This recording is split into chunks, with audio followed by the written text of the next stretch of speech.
कागजों में चमकती स्मार्ट सिटी पर जमीन पर बदहाली की तस्वीर। जी हां, हम बात कर रहे हैं झांसी की, जहां स्मार्ट सिटी मंसूबे के नाम पर लाखों रुपए खर्च किए गए। शानदार कुर्सियां, खूबसूरत लाइटिंग, फव्वारे और सजावट। मगर आज यही इलाका टूट फूट, गंदगी और बद इंतजामी का नमूना बन चुका है।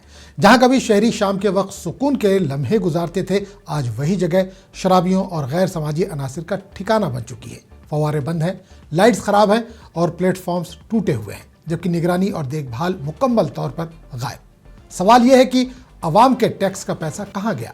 क्या स्मार्ट सिटी सिर्फ इफ्तिताई तख्तियों और फाइलों तक महदूद थी?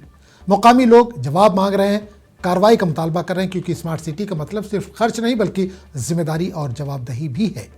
ये तस्वीरें झांसी की स्मार्ट सिटी की वो हकीकत दिखा रही है जिसे नज़रअंदाज करना अब मुमकिन नहीं। आपको क्या लगता है, झांसी वाकई स्मार्ट सिटी में तब्दील हुआ है? अपनी राय कमेंट करके हमें ज़रूर बताएं। वीडियो अच्छा लगा हो तो इसे लाइक करें, शेयर करें और चैनल को सब्सक्राइब करना ना भूलें।